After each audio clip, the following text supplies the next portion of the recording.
Hoje estou em um Fiat 500. Neste vídeo, vou mostrar como verificar as informações da viagem no display do velocímetro. No início, olhe para o volante e para o display do velocímetro e agora pressione o botão de seta para a direita. Vá até Viagem e pressione OK.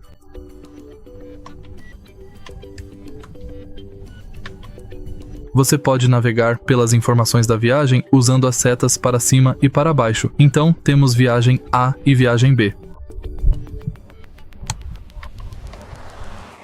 Aqui podemos verificar a velocidade média, o tempo de viagem e a distância percorrida. Para voltar à tela inicial, pressione a seta para a esquerda.